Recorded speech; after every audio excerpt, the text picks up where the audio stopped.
വാഗ്ദാന പേടകം നമ്മുടെ അഹരോൻ്റെ ഉണക്ക കമ്പ് അത് ബദാം കായ്ച്ച് പച്ച ഇലകൾ ചാർത്തി ബദാം കായ്ച്ച് നിൽക്കുന്നത് വാഗ്ദാന പേടകത്തിൻ്റെ അരികിലാണ്. അതാണ് സമാഗമ കൂടാരത്തിൻ്റെ ഉള്ളിലാണ് ഇതുപോലെ വാഗ്ദാന പേടകം. അവിടെയാണ് ദൈവത്തിൻ്റെ സാന്നിധ്യം. ഇപ്പം നിങ്ങൾ ഉടമ്പടി ചെയ്യുമ്പോൾ എന്താ ചെയ്യണം? നിങ്ങളുടെ ജീവിതം കരിഞ്ഞുപോയി, ബിസിനസ് വന്ന് കടം കയറി മുടിഞ്ഞുപോയി, നിങ്ങൾക്ക് ജപ്തി നടപടിയാണ്. നിങ്ങൾ ദൈവത്തിൻ്റെ വാഗ്ദാന പേടകത്തിൽ ആ ഉണക്ക കമ്പിനെ വെക്കുക അല്ലേ? വെച്ചിട്ട് പോയിട്ട് നിങ്ങൾ പച്ചത്തിരി കത്തിക്കും. കഴിഞ്ഞ ദിവസങ്ങളൊരു സാക്ഷ്യം ഉണ്ടായി. അവൾക്കൊരു സ്വപ്നം ഉണ്ടായി. ഒരു പച്ച വെളിച്ചം ഇങ്ങനെ കടന്ന് അടുത്തടുത്തേക്ക് വന്നിട്ട് അതിൽ നിന്ന് കൃപാസന മാതാവിൻ്റെ രൂപം വിരിഞ്ഞ് വരണേ. പിന്നെ പിറ്റേ ദിവസം മുതൽ ഉടമ്പടിക്ക് അടിക്കടി അടയാളം ലഭിച്ചുകൊണ്ടിരുന്നു. അപ്പോൾ പച്ച നിസ്സാരമല്ല ശരിക്കും. പച്ചയുടെ ഉടമ്പടിയുടെ പ്രത്യാശയുടെ കളറാണ്. ഇപ്പോൾ കഴിഞ്ഞ ദിവസങ്ങളിലേ അലക്സ് തോമസ് എന്നും പറഞ്ഞ് ബാംഗ്ലൂരിൽ നിന്നൊരു സാക്ഷ്യമുണ്ടായി. അപ്പോൾ അയാളുടെ ജീവിതത്തിൽ സംഭവിക്കുന്നത് അടിക്കടി തകർച്ചയാണ്. അടിക്കടി തകർച്ച സംഭവിക്കുമ്പോഴും പുള്ളി പറയും, ഞാൻ ഉടമ്പടിയുടെ ബലത്തിൽ ഞാൻ മുന്നോട്ട് പോയി, ഉടമ്പടി എടുത്തിട്ടുണ്ടല്ലോ, അതാണ് എന്നിട്ട് ഞാൻ മുന്നോട്ട് പോയി. എന്താ സംഭവിച്ചു കഴിഞ്ഞാൽ പുള്ളിക്ക് ഒരളിയുണ്ട്, ഭാര്യയുടെ ആങ്ങള. അപ്പോൾ ഭയങ്കര അടുപ്പമുള്ള അങ്ങർക്ക് ലിവർ ക്യാൻസർ വന്നു. അതായത് ലിവർ സിറോസിസ് വന്ന്. അപ്പോൾ ഡോക്ടർ പറഞ്ഞു ലിവർ കംപ്ലീറ്റ് ട്രാൻസ്പ്ലാന്റ് ചെയ്യണമെന്ന് പറഞ്ഞു. അപ്പോഴദ്ദേഹം വന്ന് ലിവർ ട്രാൻസ്പ്ലാന്റിന് അദ്ദേഹത്തിൻ്റെ ബ്രദറിലോ ഹോസ്പിറ്റലൈസ് ആയപ്പോൾ അദ്ദേഹം വന്ന് ഉടമ്പടി എടുത്തു കഴിഞ്ഞപ്പോൾ തന്നെ ഡോണറിനെ കിട്ടി, കരൾ കൊടുക്കാനുള്ള ആളെ കിട്ടി. പക്ഷേ അവിടെ ചെന്നപ്പോൾ കരൾ തരാനുള്ള ആളെ കിട്ടി. പക്ഷേ എന്താ കുഴപ്പം? ഇയാൾക്ക് ഇൻഫെക്ഷനായിപ്പോയി. ആർക്ക്? ലിവർ മാറ്റി വെക്കേണ്ട ആളിന് ഇൻഫെക്ഷനായി. അപ്പോഴീ ഈ ഉടമ്പടി എടുത്ത അലക്സ് തോമസ് പറയണത്, സാക്ഷ്യത്തിൽ പറയണത്, ഞാനത് മൈൻഡ് ചെയ്യില്ല, ഇൻഫെക്ഷനായിട്ട് ഞാൻ മൈൻഡ് ചെയ്യില്ല. എന്താ കാര്യം? ഞാൻ ഉടമ്പടിയുടെ ബലത്തിൽ മുന്നോട്ട് പോയെന്ന്. അതാണ് പച്ചയെന്ന് പറഞ്ഞത്, പ്രകാശം, അതാണ് പ്രത്യാശ. അങ്ങനെ ഇടയ്ക്കൊക്കെ സംഭവിക്കും, അതൊന്നും ഞാൻ മൈൻഡ് ചെയ്യത്തില്ല. കാരണം ഞാൻ എൻ്റെ ദൈവമായിട്ടാണ് ഉടമ്പടി എടുത്തിരിക്കുന്നത്. അതുകൊണ്ട് ഞാൻ മുന്നോട്ട് പോയി പ്രാർത്ഥിക്കുക, കർത്താവേ, ഉടമ്പടി കാലങ്ങളിലുണ്ടാകുന്ന ചില അസ്വസ്ഥതകളെ അവഗണിച്ചുകൊണ്ട് ധൈര്യത്തോടെ പ്രത്യാശയോടെ മുന്നോട്ട് പോകാൻ പ്രത്യാശയുടെ വരങ്ങളാൽ എന്നെ അഭിഷേകം ചെയ്യണമേ. പ്രത്യാശയുടെ വരങ്ങളാൽ എന്നെ അഭിഷേകം ചെയ്യണമേ. ഹല്ലേലൂയ ഹല്ലേലൂയ ഹല്ലേലൂയ യേശുവേ ഹല്ലേലൂയ ഹല്ലേലൂയ ഹല്ലേലൂയ പ്രത്യാശ നൽകണമേ. പ്രത്യാശയുടെ ദൈവിക പുണ്യം ഞങ്ങൾ. അപ്പോൾ ഉടമ്പടിയുടെ കാലഘട്ടങ്ങളിലെ പ്രോസസ് ടൈമില്ലേ, എൻ്റെ പ്രക്രിയാ സമയം, ഈ പ്രക്രിയാ സമയങ്ങളിൽ എപ്പോഴും ദൈവം നമ്മളോട് ഇൻവെസ്റ്റ് ചെയ്യാൻ പറയും. അല്ലാതെ നമ്മളുടനെ ഉടമ്പടി എടുക്കണ കാലത്ത്, ഉടമ്പടിയിൽ ഇരിക്കണ സമയത്ത് ഉണ്ടാകുന്ന ഞാൻ ഉടമ്പടി എടുത്തിട്ട് എനിക്ക് ഇങ്ങനെ സംഭവിച്ചല്ല എന്ന് ചില പൊട്ടിപ്പെണ്ണുങ്ങൾ പറയും. അങ്ങനെ നിങ്ങൾ പൊട്ടികൾ വാസ്തവത്തിൽ ഉടമ്പടി എടുക്കാതിരിക്കുന്നതാണ് നല്ലത്. കാരണം ഇത് ഞാൻ എപ്പോഴും നിങ്ങളോട് പറയും, യൂദാസ് പുണ്യാളനെയൊക്കെ പെട്ടിക്കൊണ്ടുവന്ന് എഴുതിയിടണ പോലുള്ള എഴുതിയിടലല്ല ഈ സംഭവം. ഇത് ദൈവവുമായിട്ടുള്ള ഒരു ബയലാട്രൽ എഗ്രിമെൻറ്റിൽ ദൈവത്തിന് ഒരു ഉദ്ദേശം ഉണ്ടാകും. നിങ്ങൾ ഓർക്കണത്, ഇപ്പോൾ യൂദാസ് പുണ്യാളൻ്റെ പെട്ടിക്കൊണ്ടുപോയി നിങ്ങൾക്ക് വിവാഹം നടക്കണം, ജോലി കിട്ടണം എന്നൊക്കെ പറഞ്ഞു കഴിഞ്ഞാൽ യൂദാസ് പുണ്യാളൻ്റെ പ്രത്യേകിച്ച് ഉദ്ദേശമൊന്നും ഉണ്ടാകത്തില്ല. അത് നടക്കാൻ നടക്കും, അത്രയേ ഉള്ളൂ. പക്ഷെ നിങ്ങൾ ദൈവമായിട്ട് പരിശുദ്ധ അമ്മ വഴി ഉടമ്പടി ചെയ്യുമ്പോൾ ഈ രണ്ട് കക്ഷികൾക്കും നിങ്ങൾക്കുള്ള ഉദ്ദേശമുണ്ടാകും. കാര്യം ഇത് ഉടമ്പടി ആയതുകൊണ്ടാണ്, അല്ലാതെ അപേക്ഷ കെട്ടി താത്തണ പരിപാടിയല്ലല്ലോ. ഉടമ്പടി ആയതുകൊണ്ട് ഉടമ്പടി പ്രകാരം ദൈവത്തിന് സ്വപ്നങ്ങളുണ്ട്. ആരെക്കുറിച്ച്? നമ്മളെക്കുറിച്ച്. ദൈവം ഈ ഉടമ്പടി കാലം കഴിയുന്നുള്ളിൽ നിങ്ങൾ ആരായിരിക്കണം എന്നുള്ളതിനെക്കുറിച്ച് ദൈവത്തിന് ഐഡിയ ഉണ്ട്. അതാണ് പല ആൾക്കാരുടെ ഉടമ്പടി ആൻസറബിൾ അല്ലാതിരിക്കുന്നത്. കാര്യം ദൈവത്തിൻ്റെ കാര്യങ്ങളൊന്നും നിങ്ങളുടെ ജീവിതത്തിൽ നടക്കണില്ല. നിങ്ങളുടെ കാര്യം നടക്കാൻ വേണ്ടി കണ്ണീരിട്ടുകൊണ്ട് ഇങ്ങനെ ഒലിയിട്ട് നടക്കാവുന്നതല്ലാതെ ദൈവത്തിൻ്റെ കാര്യങ്ങൾ നിങ്ങളുടെ ദൈവപൈതലായി മാറിയോ? നിങ്ങൾ കർത്താവിന് വചനം കൈമാറിയോ? അത് സന്തോഷത്തോടെയാണ് കൈമാറിയത്. ഇപ്പം കഴിഞ്ഞ ദിവസം ഒരു പെങ്കൊച്ച് സാക്ഷ്യം പറയണത്, എനിക്ക് 2 പ്രാവശ്യം പുതുക്കി കഴിഞ്ഞപ്പോഴാണ് എനിക്ക് ബോധം വന്നതെന്ന്. നമ്മൾ അപ്പോഴെങ്കിലും അവൾക്ക് ബോധം വന്നല്ലേ. എന്താ കാര്യം? അവൾക്ക് ഈ പത്രം കൊടുക്കാൻ ഭയങ്കര പ്രയാസമാണ്. ബാക്കി എല്ലാം അവൾ ചെയ്യുന്നുണ്ട്. ആ കണക്കിനൊക്കെ ഒപ്പിച്ച് ദൈവത്തിന് കംപ്ലൈൻറ്റ് ഇല്ലാത്ത രീതിയിൽ ഒപ്പിച്ച് ചെയ്യുന്നുണ്ട്. പള്ളിയിൽ പോകുന്നുണ്ട്, കുമ്പസാരിക്കുന്നുണ്ട്, വചനമൊക്കെ വായിക്കുന്നുണ്ട്. പക്ഷെ പത്രം കൊടുക്കത്തില്ല കക്ഷി. പത്രം കൊടുത്ത് അവളുടെ കൂട്ടുകാർ കാണുമെന്നാണ് അവൾ പറയണത്. എന്നൊക്കെ ഭ്രാന്തുണ്ടാകുന്ന ആൾക്കാർ ചോദിക്കും. അതുകൊണ്ട് പത്രം ഞാൻ അമ്മയെ കൊണ്ടാണ് കൊടുപ്പിക്കണമെന്നാണ്. അതായത് ഈ ഉടമ്പടി നിങ്ങൾക്കറിയാമല്ലോ, ഇത് ഗ്രാജുവലായിട്ട് ഡെവലപ്പ് ചെയ്ത് വന്നതൊന്നുമല്ല. ഇപ്പോൾ എൻ്റെ കൂടെ ഉള്ള ജോമോളിലൊക്കെ അറിയാം, അല്ലെങ്കിൽ വിജയകുമാറിനറിയാം. അവരാണല്ലോ ഫസ്റ്റ് ഹാൻഡ് ഡിസേബിളായിട്ട് വരുന്നത്. അപ്പോൾ അവർക്കറിയാം ഇത് ഉടമ്പടി എങ്ങനെയാണ് ഇതിൻ്റെ പ്രൊമോഷൻ. ഇത് ഓളോടെ സഡൻ വന്നതാണ്. ഓളോണെ സഡൻ വെച്ചാൽ വിത്തിൻ 72 മണിക്കൂറിനുള്ളിലാണ് ഉടമ്പടിയുടെ മൊത്തം സംഭവങ്ങൾ വെളിപ്പെട്ടത്.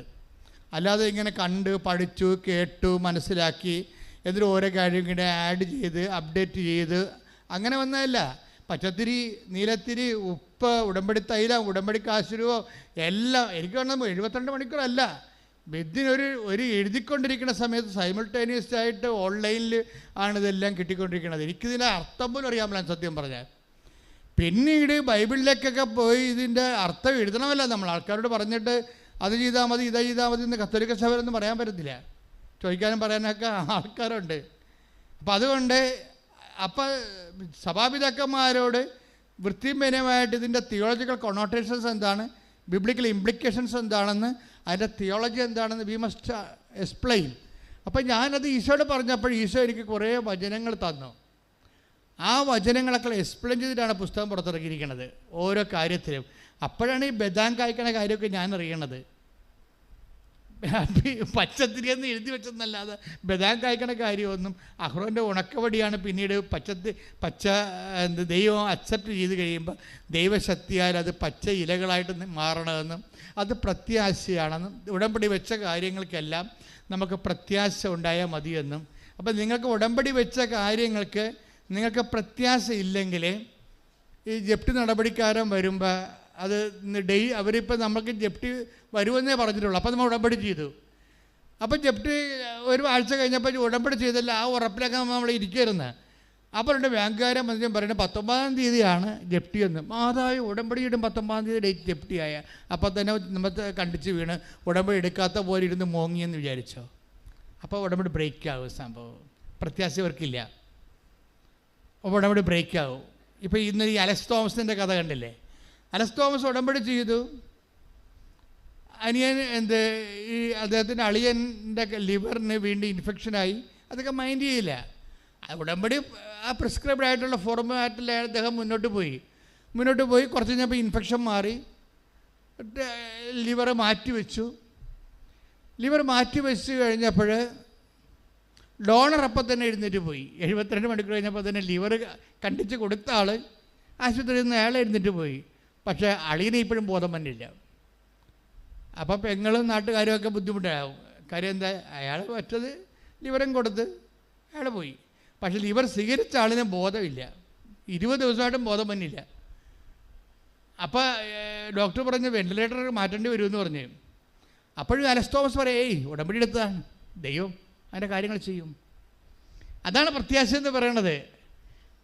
ആ അളിയന് ബോധമില്ലാതെ മറ്റാൾ പോവുകയും അളിയന് ബോധമില്ലാതെ വീണ്ടും തുടരുകയും പിന്നെ സിറ്റുവേഷൻസ് മോശമായി വെന്റിലേറ്ററൊക്കെ കൊണ്ടുപോകാൻ നേരത്ത് ഉടനെ അലക്സ് തോമസ് ഇവിടെ വന്നിട്ട് മാതാവിനോട് പറയും, അളിയനെ വെന്റിലേറ്ററിൽ കയറ്റുകയാണെന്ന് പറയും. അളിയനെ വെന്റിലേറ്ററിൽ കയറ്റുകയാണെന്ന് പറഞ്ഞ് അമ്മയോട് പറഞ്ഞിട്ട് അയാൾ തിരിച്ചു പോകും. രാത്രി ആ വെന്റിലേറ്റർ കയറ്റാനുള്ള ആൾ കണ്ണ് തുറക്കും.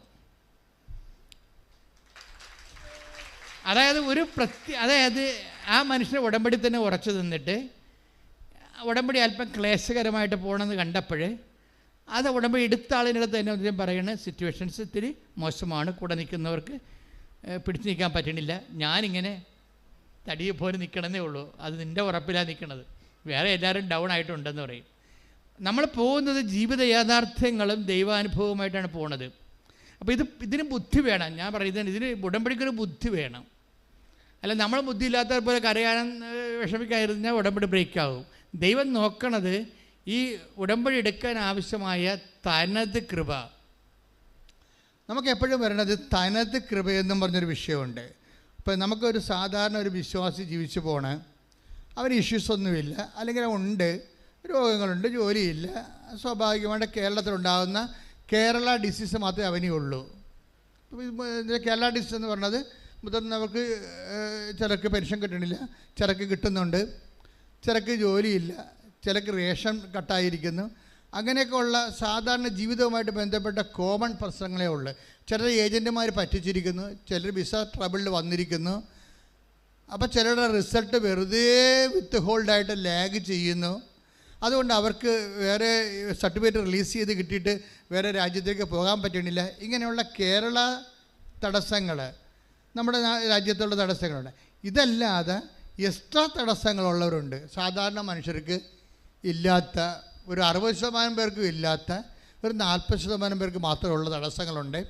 ചിലർക്ക് 20% പേർക്ക് മാത്രമുള്ള അപൂർവ തടസ്സങ്ങളുണ്ട്. അപ്പോൾ വ്യത്യസ്തങ്ങളായ ജീവിത കാലാവസ്ഥകൾ നമുക്കുണ്ട് ഓരോരുത്തർക്കും. അപ്പോൾ ഈ വ്യത്യസ്തമായ ജീവിത യാഥാർത്ഥ്യം നമ്മൾ മാത്രം അഭിമുഖീകരിക്കുന്ന, എന്നാൽ വേറെ ആൾക്കാർക്ക് അഭിമുഖീകരിക്കേണ്ടി വരാത്ത വിഷമങ്ങളാണ് തനത് വിഷമങ്ങളെന്ന് പറയുന്നത്, തടസ്സങ്ങൾ. ഈ തനത് തടസ്സങ്ങൾ ഇപ്പം നിനക്ക് മാത്രമുള്ള തടസ്സങ്ങൾ. ഇപ്പം നിൻ്റെ അണിയന് ഭയങ്കരമായിട്ട് കല്യാണ ആലോചന വരണം, ചേട്ടനായ നിനക്ക് കല്യാണ ആലോചന വരുന്നില്ല. അതാണ് നിൻ്റെ തനത് തടസ്സം. തനത് തടസ്സം ഈ വിഷയം എല്ലാം നമ്മൾ അടുത്തുള്ള പുരയിടങ്ങളൊക്കെ വിറ്റ് പോണ്, അവർക്ക് ആവശ്യമില്ലാത്തവർ പോലും വന്ന് മേടിച്ചുകൊണ്ട് പോണ്. പക്ഷെ നമ്മുടെ പുരയിടം നമുക്ക് ആവശ്യമുണ്ടായിട്ടും പുരയിടം മേടിക്കാൻ ആരും വരണില്ല. തനത് തടസ്സമെന്ന് പറയും. ഈ തനത് തടസ്സത്തിന് വേണ്ടത് തനത് ഗ്രേസാണ്. അതിൻ്റേതായിട്ടുള്ള ഓൺ ഗ്രേസ് അതിൻ്റേതായിട്ടുള്ള ഗ്രേസ്. അങ്ങനെ വരണമെന്നുണ്ടെങ്കിൽ തീർച്ചയായിട്ടും ഇപ്പോൾ ഏലിയായുടെ ഒരു സഹോദരനാണ്, പ്രവാചക സഹോദരനാണ് എലീഷ. എപ്പോഴും ഏലിയയെ കണ്ടപ്പോൾ എന്നോട് എലീഷ പറഞ്ഞത്, എനിക്ക് അങ്ങയുടെ കൃപയുടെ ഇരട്ടി പങ്ക് വേണമെന്ന് പറഞ്ഞു. അത് അത്രയേ ഉള്ള കാര്യം. നമ്മൾക്ക് ചെയ്യാനുള്ള മിഷൻ മറ്റുള്ളവരുടെ മിഷനേക്കാളും പ്രയാസമേറിയതാണെങ്കിൽ നമ്മുടെ മുമ്പിലുള്ള ഓപ്ഷൻ എന്ന് പറയുന്നത് ഇരട്ടി കൃപയാണ്. Take the bed of God. സ്തുതിക്കട്ടെ. Hallelujah, hallelujah, hallelujah, hallelujah. യേശുവേ നന്ദി. Hallelujah, hallelujah. യേശുവേ സ്തുതി. Hallelujah, hallelujah. ആരാധന. Hallelujah, hallelujah. 2 രാജാക്കന്മാർ 2:9. 2 രാജാക്കന്മാർ 2:9. മറുകര എത്തിയപ്പോൾ ഏലിയ എലീഷായോട് പറഞ്ഞു, നിന്നിൽ നിന്ന് എടുക്കപ്പെടുന്നതിന് മുമ്പ് ഞാൻ എന്താണ് ചെയ്തു തരേണ്ടത്?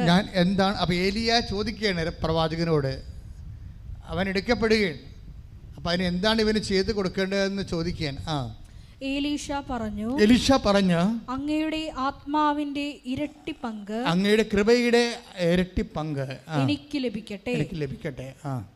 അവൻ പറഞ്ഞു, ദുഷ്കരമായ കാര്യമാണ്, പാടുള്ള കാര്യമാണെന്ന് ചോദിക്കണത് നീ ചോദിച്ചത്. എങ്കിലും ഞാൻ എടുക്കപ്പെടുന്നത് നീ കാണുകയാണെങ്കിൽ നിനക്കത് ലഭിക്കും. കണ്ടില്ലെങ്കിൽ ലഭിക്കുകയില്ല. അപ്പോൾ എലീഷയ്ക്ക് ഇരട്ടി പങ്ക് ദൈവം കൊടുക്കുന്നതായിട്ടാണ് ബൈബിൾ ചരിത്രം അവസാനിക്കുന്നത്. പക്ഷേ എന്തിനു വേണ്ടിയാണ്? എലീഷയ്ക്ക് ഏലിയേക്കാൾ കൂടുതൽ ജോലി ചെയ്യാനുണ്ട്. മിഷൻ ബേസ്ഡ് ആയിട്ടാണ് പോണത്. അപ്പം നിങ്ങൾക്ക് ഇരട്ടി കൃപ വേണമെന്ന് പറഞ്ഞാൽ നിങ്ങളുടെ മുമ്പിലുള്ള ഓപ്ഷൻ എന്താണ്? ഇരട്ടി മിഷനാണ് ചെയ്യേണ്ടത്. വേറെ കാര്യമൊന്നുമില്ല. വെറുതെ വായിട്ട് അലക്കിയിട്ടുകൊണ്ട് കൃപ കിട്ടത്തില്ല. മനസ്സിലായില്ലേ? നിങ്ങൾക്ക് ഇരട്ടി കൃപ വേണമെന്നുണ്ടെങ്കിൽ നിങ്ങളുടെ മുമ്പിലുള്ള ഓപ്ഷൻ എന്താണ്? ഇരട്ടി മിഷനാണ്. മറ്റുള്ള ആൾക്കാർ, ഇപ്പം ഞാൻ കഴിഞ്ഞ ദിവസങ്ങളിൽ ബാംഗ്ലൂർ നിൽക്കുമ്പോൾ ഒരു പള്ളിയിൽ, അവിടുത്തെ സെൻറ്റ് മേരീസ് പള്ളിയിൽ കുർബാന കുർബാന കൂടിയിട്ട് ഇറങ്ങുകയാണ്. കുർബാന കൂടി ഇറങ്ങുമ്പോൾ റോഡ് സൈഡിലൊക്കെ കൃപാസനം പത്രം കൊടുത്തുകൊണ്ടിരിക്കുന്ന ആൾക്കാർ. അപ്പോൾ ഇംഗ്ലീഷ് പത്രം കൊടുത്തുകൊണ്ടിരിക്കുകയാണ്. വെയിലത്ത്, നല്ല വെയിലാണ്, നല്ല വെയിലത്ത് നിന്നുകൊണ്ട്. അപ്പോൾ ഞാൻ ദൈവത്തെ സ്തുതിച്ച്, ശരിക്കും പറഞ്ഞാൽ, അതായത് ഇവിടെ വാങ്ങിച്ചുകൊണ്ട് പോകുന്നവരെ അവിടെ കൂടെ അത് കൊടുക്കണില്ലേ, കൊടുക്കണില്ലേ എന്നൊക്കെ ചോദിക്കാൻ ആരുമില്ല. അവർ തന്നെത്താൻ അവർ വാങ്ങിച്ച പ്രേക്ഷിത പ്രവർത്തനങ്ങൾ ഈ എരിവെയിലത്തും പൊരിവെയിലത്തും സുന്ദരമായി ചെയ്തുകൊണ്ടിരിക്കുകയാണ്. കാര്യം നിങ്ങൾക്കറിയാമല്ലോ, നമ്മുടെ ഉടമ്പടിയിലെ ഏറ്റവും ടഫ് മിഷൻ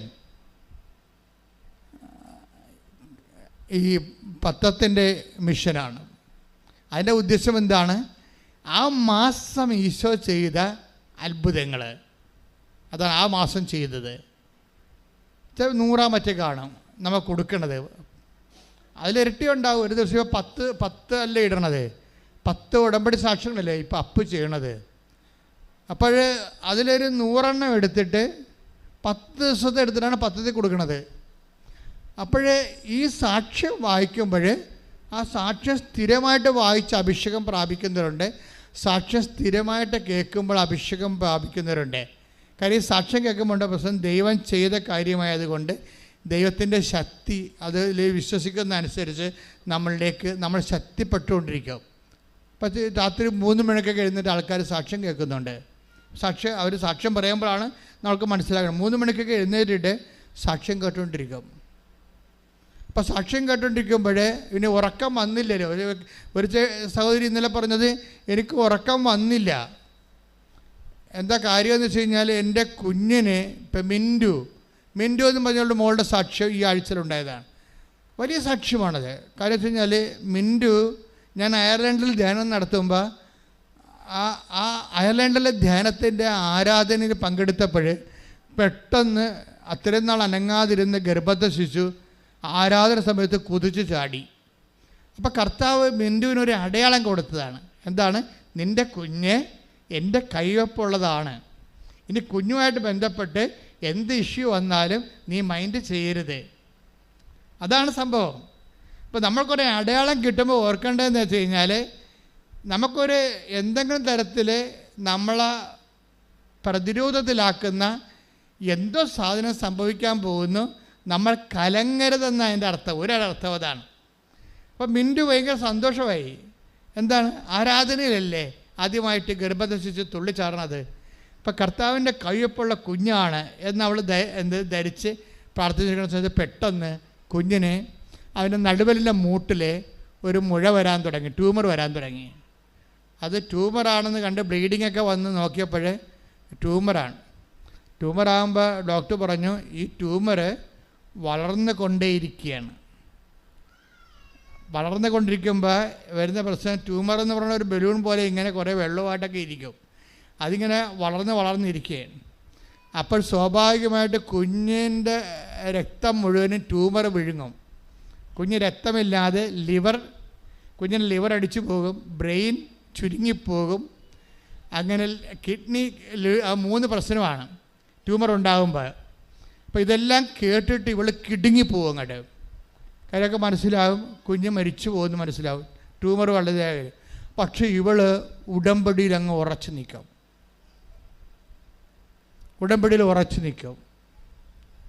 എന്താ കാര്യം വെച്ച് കഴിഞ്ഞാൽ, നമ്മൾ ഉടമ്പടി ഉറച്ചു നിൽക്കുമ്പോൾ ഉണ്ടാകുന്ന ഗുണമെന്ന് വെച്ച് കഴിഞ്ഞാൽ, ഇതിൻ്റെ വിഷയം, നമ്മുടെ വിഷയം എല്ലാം ദൈവത്തിൻ്റെ വിഷയമായി മാറും. കാര്യം ഇത് ബൈലാറ്ററൽ എഗ്രിമെൻ്റ് അല്ലേ, അതാണ് വിഷയം.